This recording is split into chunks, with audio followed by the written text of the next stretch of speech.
Chapter 49, Weasels and Things That Go Bump in the Night. The North, 294 AC, Jon had grown accustomed to traveling over the past 6 moons. From Casterly Rock to Lannisport, King's Landing to White Harbor, then to the Wall and on to Winterfell, he had seen a lot. But now, as he journeyed past Castle Saren and into the Bar Rolands, Jon faced an undeniable truth: he hated it. Not the riding or the camping. He had come to enjoy the cold, but the monotonous grind of moving forward without ever quite reaching his destination. What he loved, however, were his travel companions. He alternated between riding with Loras and Robb or joining Sansa and the Manderley girls in their carriage. He shared rides with Jaime when he wasn't with Daisy. Not that he minded their company, he simply preferred to give them some privacy. It was a lesson learned the hard way, and he would always remember to knock from now on, he thought with a smirk.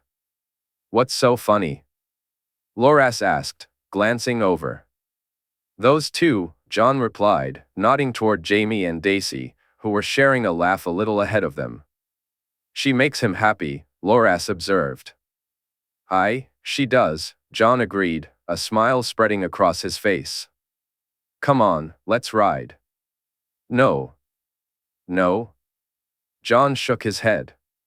"You ride too fast, so no," Loras insisted. "I'll go slower. Winter just needs to stretch his legs." "Come on." "All right," Loras sighed, and the two set off quickly, with Jors and Allers in pursuit. Robb had ridden with Ser Wylis that morning, and Jojen and Mira were not fond of the fast pace Jon preferred. They galloped across the plains, up and down hills, until they reached a small stream where they allowed the horses to rest and drink. Dismounting, Jon walked alongside the water, admiring its coolness, while Loras perched on a small rock. "Look, Jon." "Salmon!" Jors exclaimed, rushing over with excitement. Jon turned to him, puzzled. He pointed to some rocks ahead. "Do you think we could catch some?" Jon asked. I do, but we're going to get very wet," Jors replied, and Jon nodded as he took off his cloak. For the next hour, they tried to catch salmon with varying degrees of success. Jors and Allers managed to catch about a dozen, while Jon and Loras had none. Suddenly, Jon heard Loras yell with excitement, "I got one! I got one!" He was struggling to throw it onto the bank. "Throw it!" Jon shouted, and Loras finally managed to land the fish. "Well done," Jon said, glancing at the pile of fish they had accumulated. It wouldn't be enough for everyone, but most would eat well that night. Then, an idea struck him, but he wondered how to execute it with Jors and Allers around. He whispered to Loras and asked him to distract them. Once Loras did, Jon began to search for the perfect fish. He spotted an eagle, its talons sharp, and thought it would make easy work of the salmon. Closing his eyes, he opened the door. In no time, he had enough fish. Sending the eagle in one last time, he guided it down just as a salmon jumped. As he had done a dozen times before, the eagle easily snatched the fish in its talons. This time, Jon bid the eagle farewell and sent it on its way with its prize before moving to the bank to collect the fish he had left there. When Allers saw him carrying the fish back, he shook his head. Jon knew the man was curious but said nothing as they mounted up and rode back. "This is delicious, Jon. I've never had this before." "What is it?" Sansa asked later as they sat down to eat. "Salmon, little sister. But be careful, Fawn seems more eager than you," he said, noticing the wolf moving curiously toward the dish. "Here, just a little," Sansa said, and the wolf gobbled it up greedily. "You'll spoil her," Jon warned, and his sister just looked at him. "You can talk. Don't think I didn't see you give Ghost and the pups." "That other fish, Jon," she said. He couldn't deny it. When he arrived back, he fed Ghost first, watching as the white wolf shared his meal with his brothers. "All right, fair enough. I know when I'm beat," he said, almost laughing at the proud look on Sansa's face. "Where's Robb?" Loras asked.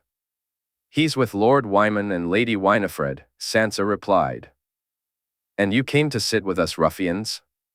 "My lady, what were you thinking?" Jon joked, making Sansa giggle. "I know, I must be losing my senses," she admitted. "This is the fun part of the camp." "That's why your sister came, Jon," Loras said, sticking his tongue out at Sansa, who rolled her eyes before bursting into laughter. After they finished their meal, they cleaned up their dishes, and Jon escorted Sansa back to the carriage. They would ride a bit further before making camp for the night. Sansa turned out to be an excellent traveler. Everything was new to her, and it reminded Jon of his own first journey from the north. Once he left her at the carriage and exchanged greetings with Lady Winifred and Willa, he was joined by Robb, and together they prepared to leave. They had been traveling for over a week and were nearing the Manderleys, where Robb would say his farewells. Throughout the journey, Loras had discovered that he actually liked the heir to Winterfell. Robb was funny and charming when he wanted to be, and ever since they had worked through their initial problems, Loras had enjoyed having him in their company. Jon, too, had come to think more of his brother. They had sparred, shared conversations, and even raced once, though Loras still couldn't understand how Jon had thought he could win. Within the hour, they would be saying their goodbyes, but since Robb was fostering with the Manderleys, he would only be a short ship journey away, which was hardly any trouble at all. Loras watched as Jon rode closer to the Manderley carriage. Sansa would be traveling from now on in one of their covered carts, so Jon had been. Jon was eager for Sansa to savor her last few moments of true comfort. As a protective older brother, he felt a strong need to look out for her. Loras, however, believed that, much like himself and Marjorie, Sansa needed very little protection. She didn't seem as troubled as Jon was about the new journey ahead. Soon, they reached the point where they would split off. Jon rode toward Lord Wyman and Ser Wylis, while Loras joined them just as Jon was saying his farewells. "I hope to see you again soon, my lord," Ser Wylis, Jon said. "I look forward to it, Jon." "Don't worry about your brother, my boys will look after him," Wyman assured him. "I thank you, my lord, for everything," Jon replied, and Wyman nodded in acknowledgement. Loras then rode up to offer his own farewells before Jaime and Daisy arrived. "Lord Wyman, I thank you," Jaime said. Me too, my lord," Daisy added. Loras turned to see Sansa and Jon standing beside Robb, each giving him a hug. Sansa then walked over to speak with the Manderley girls. Loras took the opportunity to ride down to Robb and bid him farewell. As Robb began to mount his horse, he noticed Ghost arriving with the two other wolves. The grey wolf bounded up to him and tugged at his boot. Robb paused and looked down at the wolf. Kneeling, he was met with a warm lick on his face, and Loras couldn't help but smile at the scene. "Look after him well, brother. He'll do the same for you," Jon advised. I will, brother. I hope to see you soon," Robb replied. "Me too, Robb." With the Manderleys gone, the atmosphere felt noticeably quieter. In the coming days, the Reeds would be joining them. If anyone had told Loras just a few moons ago that he would consider a boy and girl from the neck his friends, he would have laughed. Yet here he was, hoping they felt the same way. That night, they set up camp and shared stories and jokes. Jon sat close to Sansa, who was feeling the weight of losing her friends. Loras hoped that she and Marjorie would get along. Sansa was a sweet girl, and he truly wished his sister could see that. When they finally arrived at Moat Cailin, they were soon greeted by Mira and Jojen's father. Loras had met the man only briefly, but it was clear he and Jon got along well. He noticed the father glance at his son with an expression that seemed to hold unspoken thoughts before addressing both of them. That night, they shared a quiet meal in one of the towers of the moat, and Loras settled into a comfortable bed. Still, he found himself increasingly longing for his own room at the Rock as they got closer to home. The next morning, they quickly broke their fast and said their goodbyes to Jojen and Mira. Lord Jaime conversed with their father while Lady Dacey stood nearby, and Jon joined in, making the man laugh at whatever joke he had shared.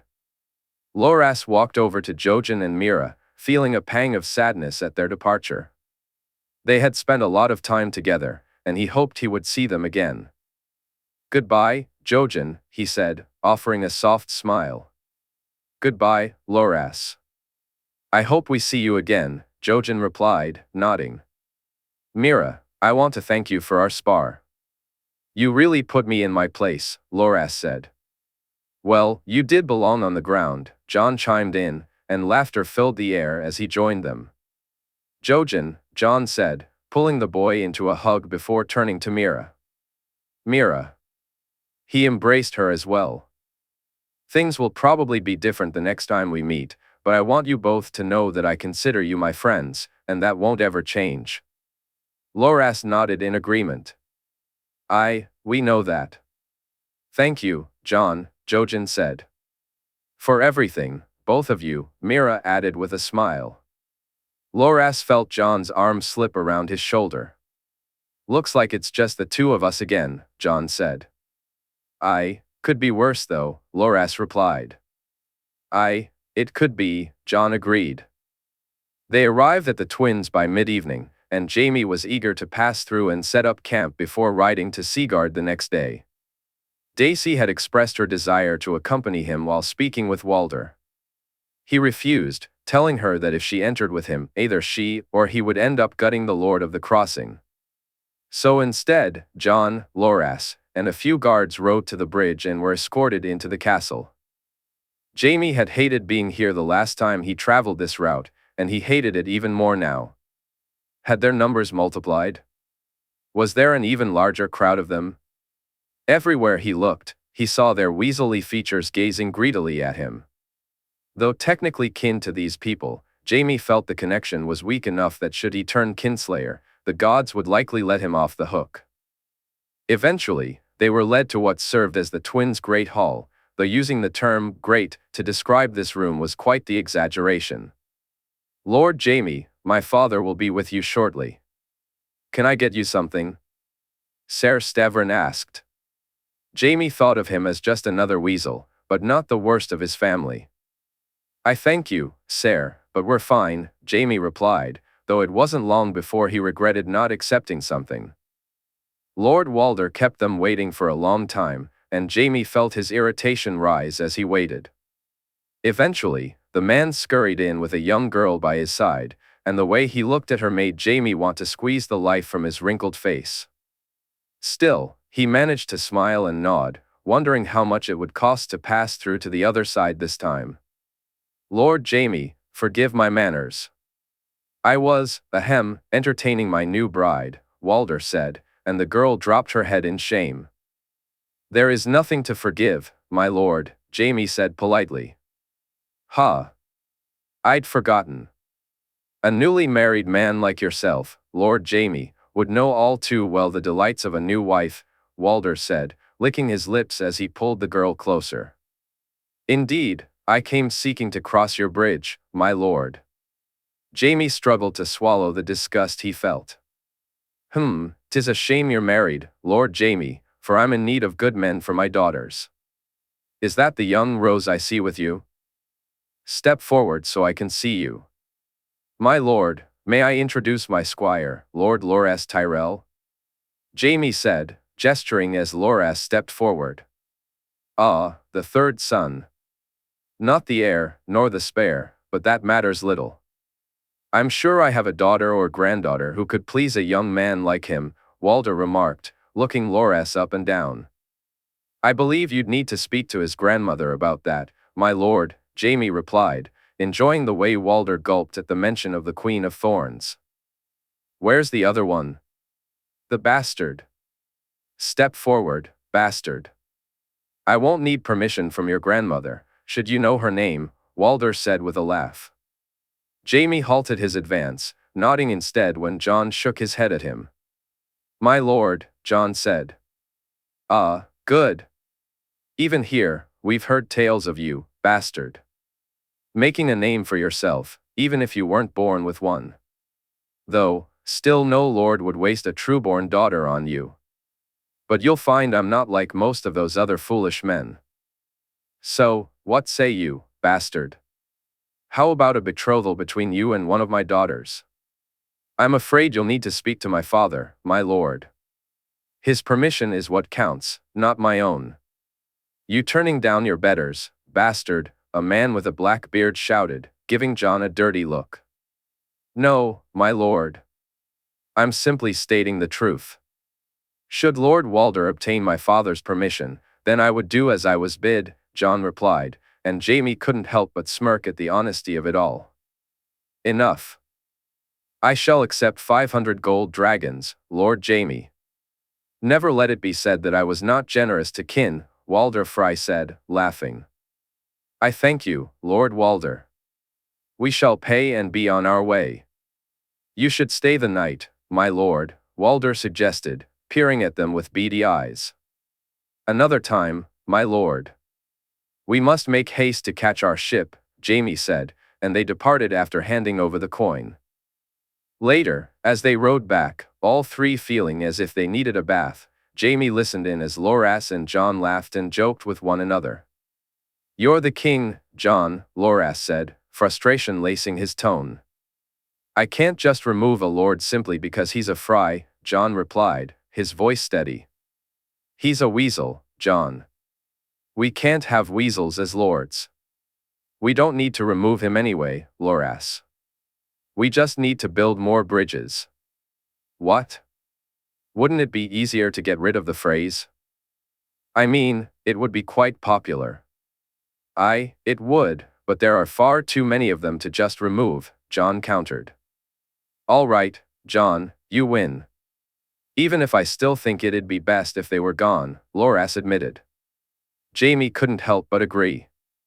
How Walder Frey had managed to convince so many kings to leave him in power was beyond him. Jon was right, you couldn't simply remove lords because you disliked them. If that were the case, there would be very few lords left in Westeros.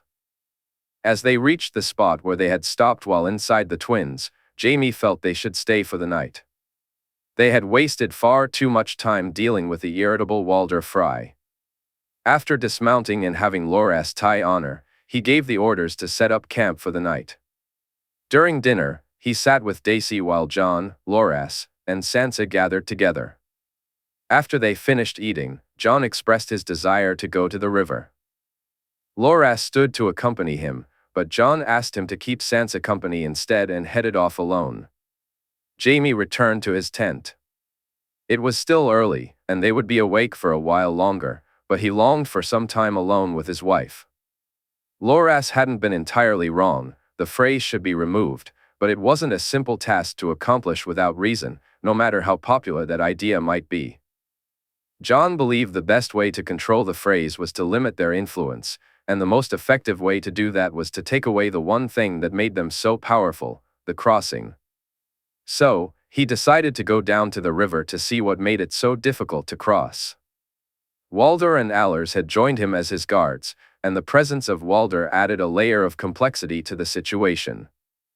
Jon had initially irritated Jors and Allers, but they eventually recognized the advantage of having an extra man around. It meant they could rest more and switch shifts. As they walked along the riverbanks, Jon's gaze drifted to the water. Even though he was many miles away from Ruby Ford, the trident stirred up feelings of loss within him since the last time he had seen it. He knelt down, placing his hand in the cool water, and closed his eyes, saying a silent prayer for his father. Jon, we need to go now, Walder said loudly, pulling Jon from his contemplation. Why? What's wrong? Jon asked.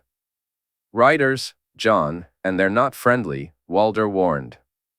Almost as soon as he spoke, arrows began to fly.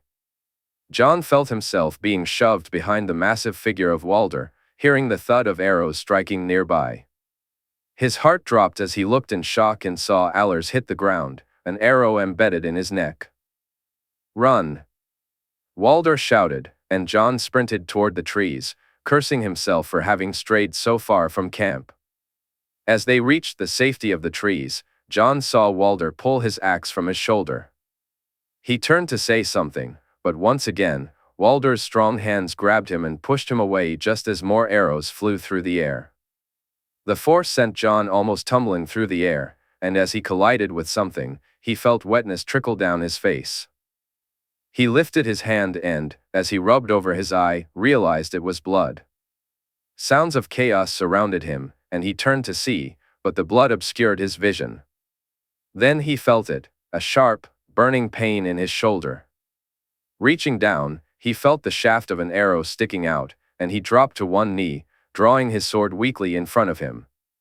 Closing his eyes, he reached out, feeling the doors of his mind open as he whispered, "Come help now," before collapsing into unconsciousness. He found himself standing on a beach, watching as Rhaenys splashed joyfully in the water. The sun blazed down on them, and despite the heat, his sister wore a full dress, laughing as it got soaked. The rain fell heavier and heavier. Jon looked up to see a young man with silver hair glimmering in the light. He smiled as Aegon jumped in beside his sister, splashing happily in the water. Turning his gaze, he saw Elia sitting on the sand, laughing, while their parents laid out food on a blanket nearby. He tried to move toward them, but found he couldn't. Instead, he watched as his brother and sister played, and his father and mother continued to set the picnic. Elia looked at him curiously. "Jay, come join us," Elia called. "No, my love, it's not his time," their father replied with a gentle smile. "Go, my son. We shall see you again," his mother added softly. "But not today," Aegon said as he walked closer.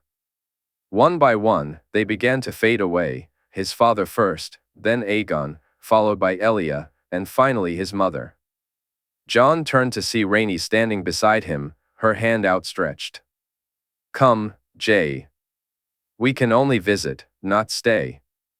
"Not today." "Not today," he echoed, feeling her fingers brush against his own as his eyes closed. When he opened them again, he found Sansa leaning over him, holding his hand. He glanced around the unfamiliar room and noticed Loras asleep in a chair. He coughed and tried to move, but pain shot through his shoulder, forcing a cry from his lips that startled both Sansa and Loras awake. "Jon, are you all right? Do you feel okay?" "Loras, we need the maester." "Fetch Lord Jaime." Sansa's voice was frantic.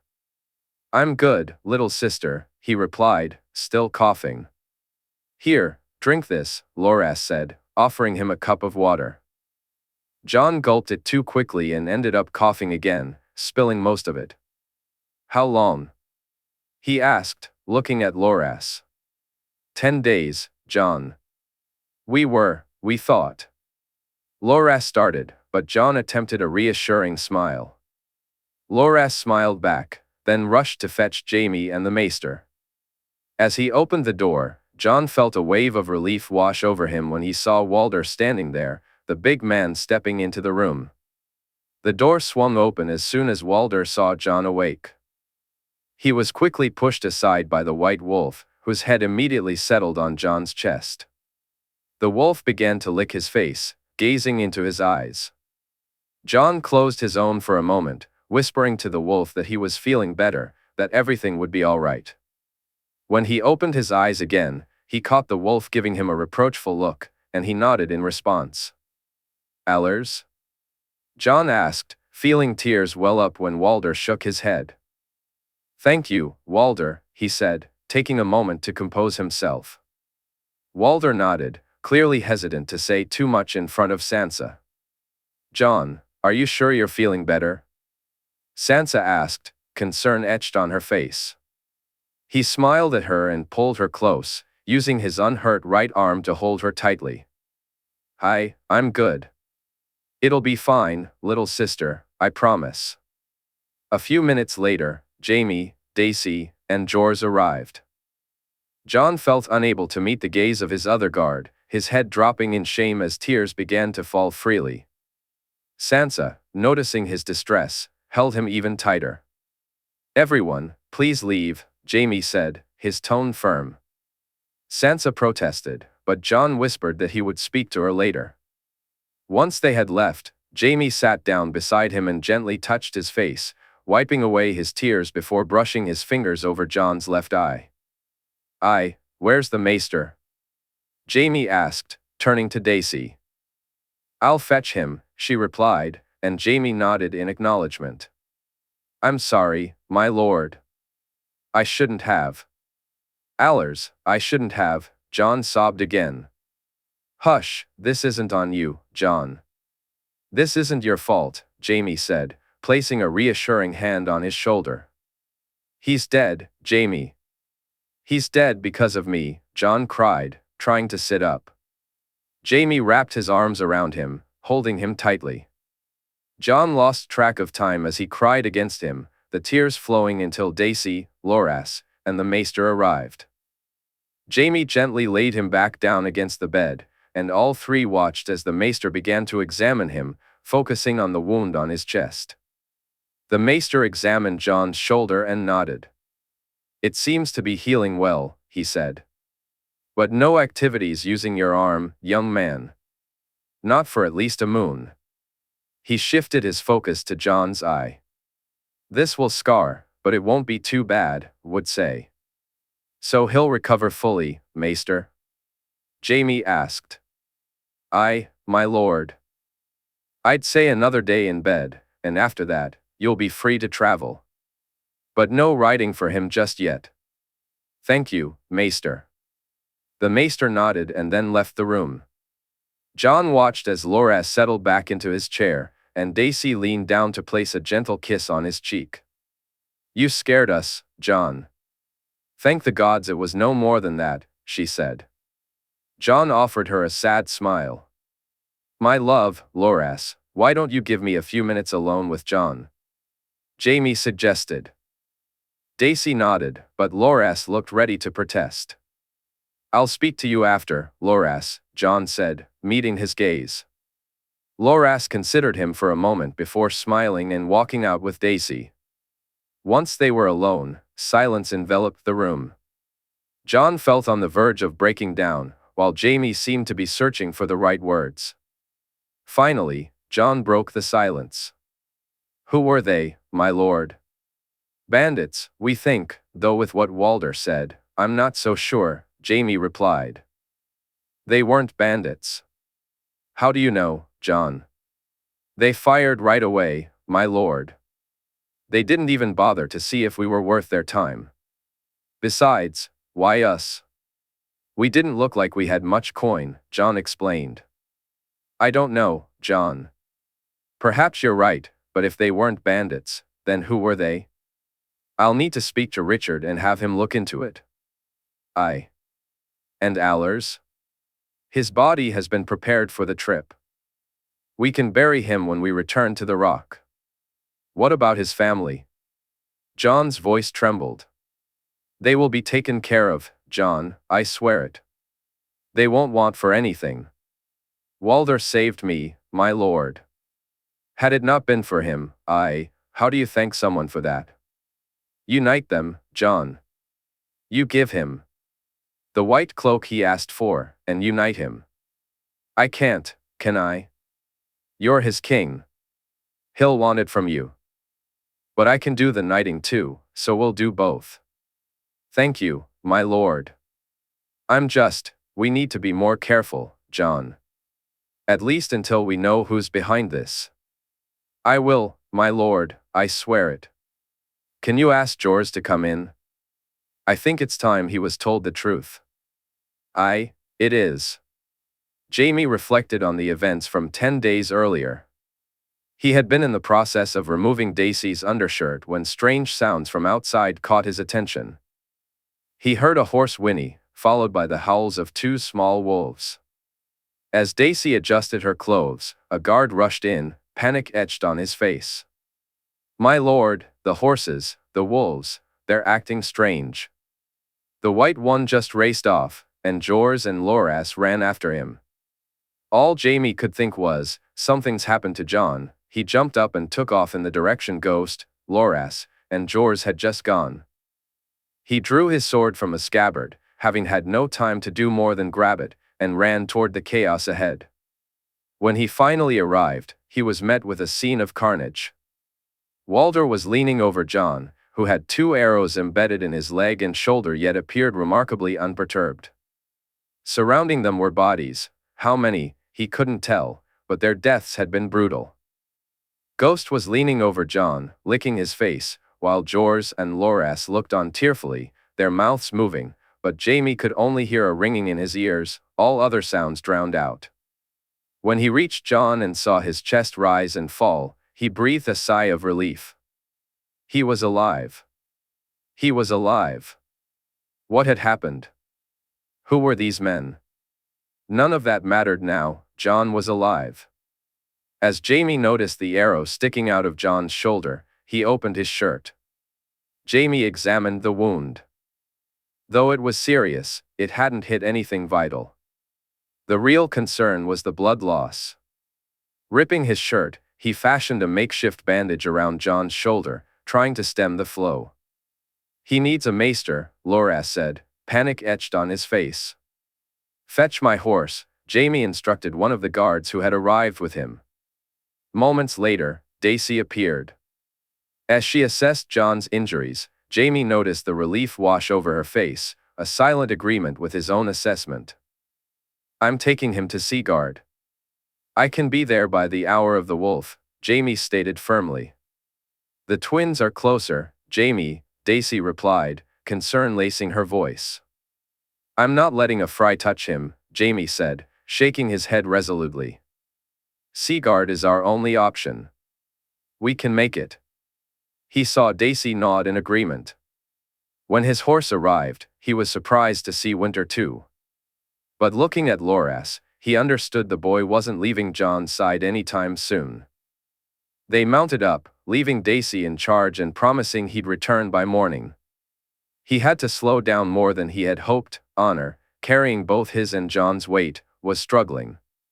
It was just as the hour of the Nightingale arrived that they reached the gates of Lord Mallister's keep.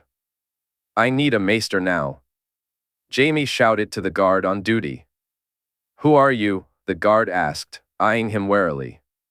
"Tell Lord Mallister that Jaime Lannister requests his aid." "Tell him I'll owe him," Jaime replied, waiting impatiently as the guard hurried to relay the message. It was Lord Patrick, not Lord Jason, who came to greet him.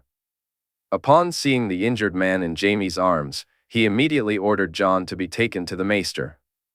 "My lord, what happened?" Lord Patrick asked, concern evident in his tone. "Bandits. I need some of your men, my lord, to help escort my family here. Can I count on you?" "You can, my lord." "I'll have the men made ready," Patrick assured him as they reached the maester's chambers. The man set off to gather assistance. "In here, my lord." "Put him down gently." "The boy is on the bed," the maester said as he began to gather jars and cloth. Both Jaime and Loras watched intently as the maester went to work. Once he finished examining Jon, he called Jaime over as he prepared to remove the arrow. "My lord, if you could hold him down," the maester instructed. "Aye," Jaime replied. Fortunately, the arrow came out without causing any further damage. Jaime observed as the maester sewed the wound shut, first pouring some fire milk into it to clean the area. He braced himself for Jon's potential thrashing, but to his surprise, there was no movement at all. The maester raised an eyebrow at this unusual stillness. Jaime pondered whether it was the dragon blood that dulled Jon's pain. Once the maester finished treating the wound above Jon's eye, he wrapped both injuries and covered Jon's exposed chest with a blanket. "It seems he was lucky, my lord. The arrow hasn't caused major injuries, and the wound is clean. The cut on his eye will probably scar, but we'll know more as he recovers," the maester explained. "He will recover, though?" Jaime asked, concern etched on his face. "Aye, my lord, he will," the maester reassured him. Jaime turned to see the relief wash over Loras's features. They waited until Lord Patrick returned to inform them that his men were ready. Once he had, Jaime turned to Loras. You stay with him. I'll go and bring everyone here, Jaime instructed. Loras nodded in agreement. 5 days later, after collecting Daisy and Sansa and ensuring the wolves were ready to go, they crossed the bridge and were escorted to Seaguard. For the next several days, they alternated between staying with Jon and speaking to the Mallisters. Lord Jason had returned to the keep the day after they arrived. He was gracious and expressed his concern for Jon, welcoming them to stay as his guests for as long as they needed. The Lion's Roar had arrived at Seaguard the following day. After speaking with the captain and explaining the delay, Jaime returned to the keep. Walder hadn't shared much about what happened, only stating that it was Jon who saved him, without going into further details. Jaime felt relieved that Walder had been there. Beside his king, Jon still hadn't awakened, and the delay was causing concern. Even the maester seemed puzzled. Jaime had resolved that if Jon didn't recover within the week, he would take him to Crelin for further treatment. He was in his room with Daisy when Walder arrived to share the full story of what had happened. After inviting him in, Jaime took a seat and listened intently as Walder began to recount the tale. When I saw the riders, my lord, I knew they were up to no good. They were riding too fast, coming straight at us in a gallop. I told Jon to leave, and then the arrows came. I pushed Jon behind me, but then Allers got hit, so I told Jon to run, and we made for the trees. When we reached them, I readied myself, but they shot more arrows. I tried to get Jon away, but I pushed too hard. I think it was my fault he hurt his eye, Walder said, shaking his head. You saved him, Walder. Had you not pushed him, who knows what would have happened? Jaime said, reaching out to place a reassuring hand on Walder's shoulder. When they loosed their arrows, they came at me. There were too many of them, my lord. That was when they came and saved us, Walder continued. Who? Daisy asked, her curiosity piqued. The animals. The birds were first, sparrows, gulls, and eagle. Then came rabbits, hares, deer, and an elk. After that, Ghost appeared. Why?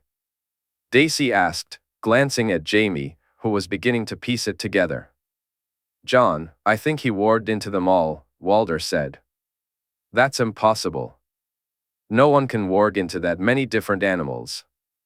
I don't even think it's possible for anyone to warg into more than one, Jaime replied. Jon can. He called them, my lady, and they all came. They attacked the men and gave me the chance to finish them off. Ghost took down the leader when he tried to run. You still saved him too, Walder. Had you not been there? Jaime said, trying to suppress the thoughts of how close it had been. He looked at Walder, grateful for the bravery he had shown. The giant had taken 2 arrows as if they were nothing, walking around with almost no sign of the injuries he had sustained just days ago. Jon had truly found the perfect Kingsguard, loyal and true. How could he do that?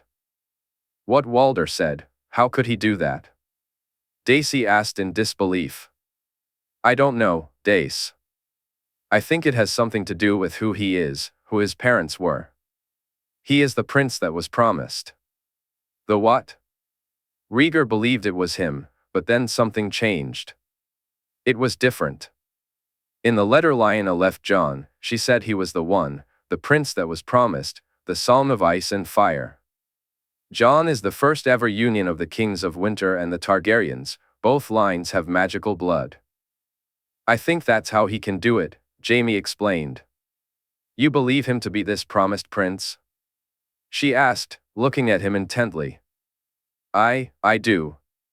Then he had better survive. He will, Jaime assured her. Jaime, today. After telling Jorah the truth and allowing Jon to spend time with Loras and Sansa, Jaime had gone to once again thank Lord Mallister.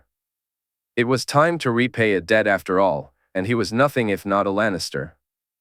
Entering the Solar, he saw the Lord and his heir poring over papers. They gestured for him to take a seat, and he obliged. Lord Jason, Lord Patrick, Jaime greeted them. Lord Jaime, Jason replied. I want to thank you both, my lords. For the help you've provided, I and my house are most grateful. And for the care you've given my squire, I am personally in your debt. Nonsense, Lord Jaime. Think nothing of it. You're more than welcome, we just did what any house would do. I disagree. Since it's my duty to uphold my family's name, you know what they say about us Lannisters. My lord, there is no need, Lord Jason said. I would like to offer you a trade deal, my lord. Here are the terms, I think you'll find them more than favorable. Jaime handed the lord his notes. My lord, this is incredibly generous, Lord Patrick said after reading through the notes once his father had finished. No, my lord, it's not. My family's safety and well-being are of paramount importance to me, and Jon is my family, Jaime said, noticing the way the two lords looked at him. He's a good lad, my lord. I should have done more in King's Landing, Jason admitted, his head lowered. You more than made up for it here, my lord. I thank you. We shall leave on the morrow, and I would like to invite you both to my wedding at Casterly Rock. If you are unable to attend, I understand, Jaime offered. Thank you, my lord, Jason replied as Jaime nodded and took his leave. Loras was relieved to see Jon up and about again. Although he was favoring one arm and not moving as freely as he should, he was at least moving. After the events of the last few days, that was a welcome sight. When Loras had seen Jon lying on the ground with an arrow in him, he had feared the worst. Each day at Seaguard, as Jon remained unresponsive, had been torture. While everyone around him insisted that Jon would be fine, Loras had worried that he would not recover. When Jon finally left his bed, he requested to see Allor's remains. Loras found them packed and awaiting their return home. The body had been entrusted to the Silent Sisters, who prepared and placed it in a box. Jon had asked to be alone during that visit. He stayed there for several hours, and when he finally emerged, Loras could see that he had been crying. Though Loras had not been as close to Allor as Jon was, he too felt the loss. For 2 years, he had watched Allor dutifully guard his friend. Jon had told him he revealed the truth to Jorah, and Loras was not surprised to hear that Jorah had bent the knee willingly. Jon was not just any lord's squire to them, Jorah made it clear that Allor would have felt the same way. Since then, Jorah had been even more vigilant in his protection, along with Walder, not letting Jon out of their sight. Even now, as they stood on the ship as it cast off, both men were watching closely. Look at the docks, Sansa, Jon said. Why? She replied. Well, it's your first trip. Don't you want to remember it so you can draw it later? Oh, yes, I do. I wouldn't have thought of that. Thanks, brother. Anytime, little sister, Jon replied, and Loras smiled at their exchange. However, he soon realized that Jon and Sansa's enthusiasm for sailing wasn't shared by the wolves. Ghost looked forlorn, not because of the sailing itself, but at how uncomfortable the two smaller wolves appeared. After they set off, they made their way to the large eating area, hoping to distract the wolves with food. They were joined on the trip by Lord Patrick Mallister and some of his men. As the heir of Seaguard, he was representing his house at the upcoming wedding. Initially, Loras had disliked Patrick, as he and his father had hidden away instead of telling the truth in King's Landing. But Loras was grateful for their help with Jon and was willing to give him another chance. When they entered the room, Lord Patrick was sitting alone. Upon seeing them, he gestured for them to join him. Lord Loras, Lady Sansa, Jon, he greeted them with a smile. My lord, how fare you? Loras asked. I'm well, Lord Loras. I'm excited about this ship. I never imagined one could be built in such a way.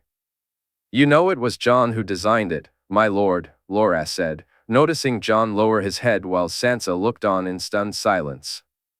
It was? Patrick asked, turning to Jon with an impressed expression. "Aye, my lord," Loras confirmed, glancing at Jon. They spoke for nearly an hour, with Sansa occasionally whispering to Jon and giggling at something he said. When Lord Patrick prepared to leave, he turned to them, curious about their shared amusement. "All right, what is it?" he asked. "What is what?" Jon replied, and Sansa giggled again. "You too. What are you having so much fun talking about?" "Us fun? Whatever could you mean?" Jon teased, prompting another round of giggles from Sansa. "Jon," Patrick said seriously. "Loras," Jon replied, and once again the laughter filled the room. Sansa giggled. "Damn it, enough," Loras said, clearly annoyed, and Sansa burst out laughing. "I told you," Jon chimed in, and Sansa nodded. "Told her what?" Loras asked, intrigued. "I told her that you'd lose it if we kept laughing." "I didn't lose it," Loras replied with a huff, realizing they had gotten the better of him.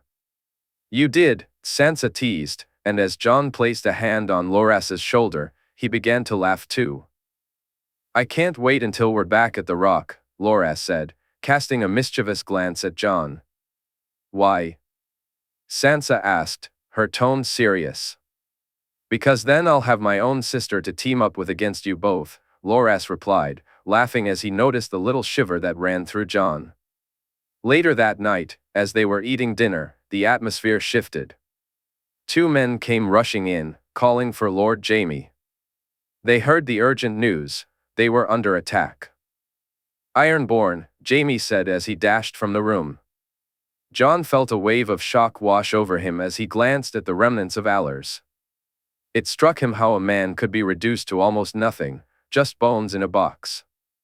His mind drifted to memories he wished to avoid, tales from his childhood about how Lord Stark had returned with a bastard and his sister's bones.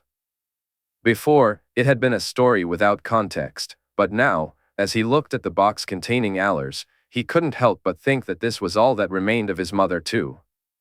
He worried about how Allers's wife would take the news, how their child would react when Jon presented them with their father's bones. Surely, there had to be a better way, a way to bring the body home, a way to pay respects beyond this. As he knelt in front of the box, he began to ponder that, focusing on it rather than where his thoughts wanted to wander. Suddenly, an idea struck him: ice. Ice preserves. Could it be used for this? Could he line a room with it to preserve a body? Perhaps it was an idea for another time. He stood, placing his hand on the box, and closed his eyes, thanking the man for everything. As he left, he was followed by Walder and Jors. The Knights of the Realm stood before him, both equally deserving of honor.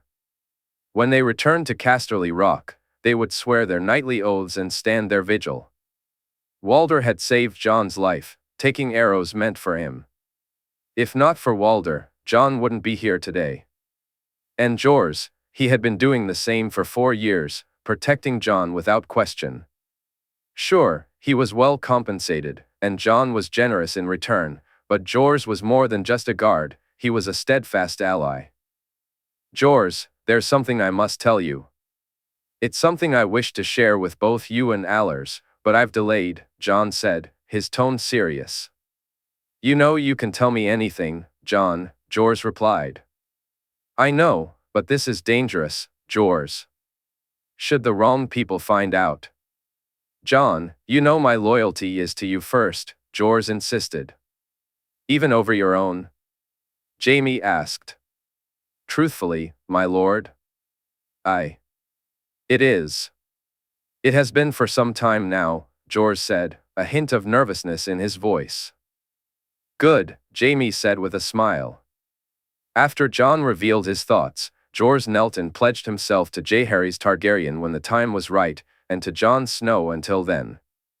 When they told him he was to be knighted, he had nearly fallen over in disbelief.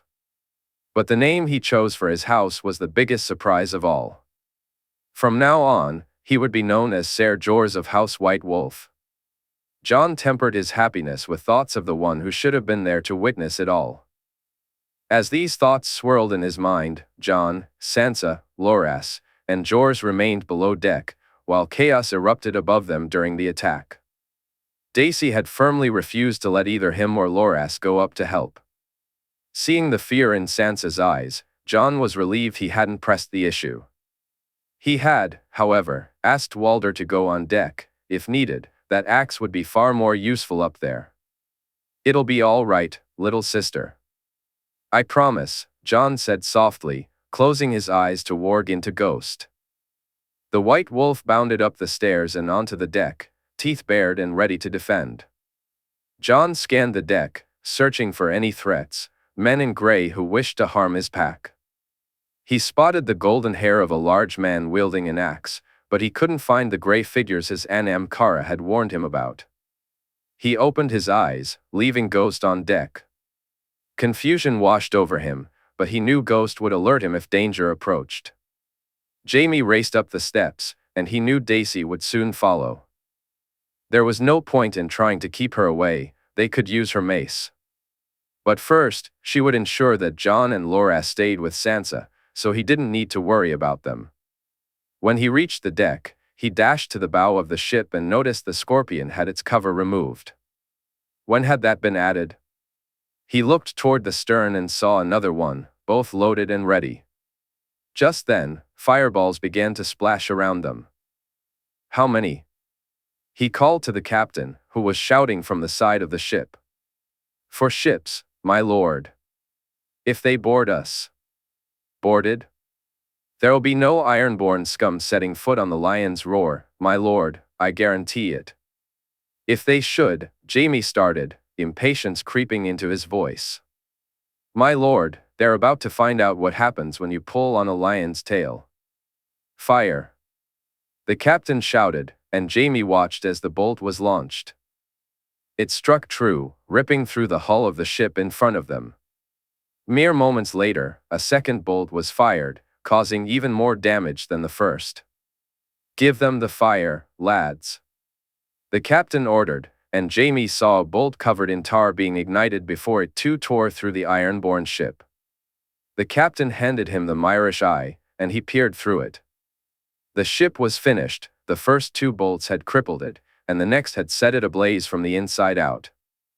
Their path ahead was clear. "Take us out of here, Captain," Jaime commanded. "Not yet, my lord." "Admiral Lannister's orders," the man replied. Jaime followed him to the stern, where the process was repeated. He watched in horror as two other ships maneuvered into position, coming at them broadside, both racing toward their vessel. "Captain, we must go," Jaime urged. "Give it to them, lads," the captain shouted. Jaime heard the sound of hatches and windows opening below deck. "Captain," he called again. "Come, my lord. You'll enjoy this." The captain led him to the port side of the ship and pointed at the approaching ironborn vessel. "Fire everything," the captain commanded, while Jaime raised the Myrish eye once more. The damage from a single bolt was astonishing, but when two were fired in quick succession, it was essentially the end for the enemy ship. Jaime watched as 5 bolts launched from the Lion's Roar in rapid succession, the pauses between them no longer than a couple of heartbeats. The ironborn ship was obliterated, there was no need for a firebolt, the ship had simply exploded, reduced to kindling and nothing more. He noticed a few men managing to abandon ship, some waving for rescue. He shook his head at their audacity. They had attempted to take their ship and now sought salvation. Ironborn, they truly were fools. Turning to the captain, he saw the largest smile he'd ever encountered on a man's face.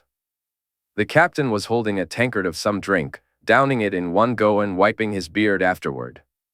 "For Lannisport, my lord," the captain declared. "For Lannisport," Jaime replied, smiling back. As he turned to head below deck, he spotted Daisy standing with Lord Patrick, both looking on in shock. He walked over to his wife, grabbed her, and kissed her before addressing the Mallister lord. "It seems our ironborn friends bit off more than they could chew, my lord," Jaime said. "Aye, that it does, my lord. I'm glad I got to see it for myself. For far too long, those damn scum have preyed on these waters. Me too, Jaime agreed.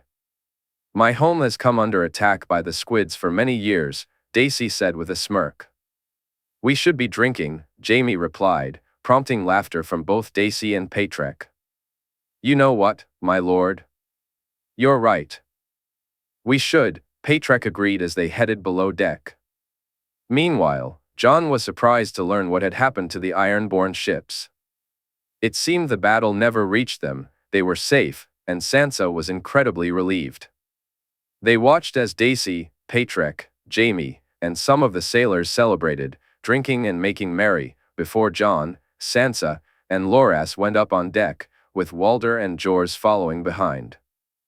Ghost lay down with the two wolves, Fawn sleeping with her brothers rather than with Sansa. Since the wolf had been sick twice, Sansa wasn't as upset as she might have been. On deck, they gazed at the stars twinkling in the night sky, the full moon casting a bright light over the water. Jon noticed Sansa looking in awe at the reflections and began telling her some of the names he remembered from his lessons, explaining why they were named that way. Loras joined in, sharing stories of how his grandfather studied the stars. When Sansa asked how long it would take to reach Lannisport, she was shocked by the answer. We'll be there in just 3 more days. So soon? She asked, her eyes wide. Are you not eager to meet everyone? I am, she admitted, a hint of nervousness in her voice. They'll love you, little sister. Don't worry. Do you really think so? She asked, seeking reassurance. I know so, Jon said with a smile. They lingered on deck a little longer until the chill of the night became too much to bear. Eventually, they went below deck, where Jon escorted Sansa to her room. He and Loras exchanged a few words before Jon decided it was time for sleep. Jorah would stay outside his door for the night, allowing Walder to rest. When Jon insisted there was no need for such protection, both men overruled him, and he couldn't help but laugh. It seemed that being a king didn't exempt him from being treated like a child, and he found he appreciated it.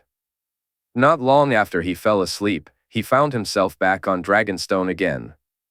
Rhaenys seemed even happier to see him than usual. She practically skipped toward him, smiling as she grabbed his hand. With an excited energy, she led him along the rocks toward the cliff edge. There, he spotted the white dragon waiting, its large purple eyes staring directly into his own. Rhaenys beamed at him and began to pull him closer to the dragon, which had its wing laid down close to the ground, offering them a ride. We must fly, Jay. We must fly together, she said, and Jay nodded in agreement, making her smile grow even wider. They climbed onto the dragon, and he felt it roar as it took off. The sensation of flying through the air was incredible. They soared over the castle, passing it by, flying over the Red Keep, then turning to glide over fields and rivers, finally reaching the sandy shores. In the distance, he spotted the tower and turned to his sister, who gripped his hand tightly. The dragon landed, and as he looked around, he saw a man fighting and falling. He noticed his uncle rushing up the stairs, and then Rhaenys pointed toward the top of the tower. The white dragon circled above before landing on top, lowering its wings protectively around the structure as it chirped happily. Look, Jay, a dragon is being born, Rhaenys said, but then she began to fade away. He called out for her over and over, desperate not to leave, but he couldn't find her. Suddenly, he heard her voice, though he couldn't tell where it was coming from. Only death can pay for life, Jay. Only a dragon can be a dragon. Avenge me, brother. Avenge me with fire and blood.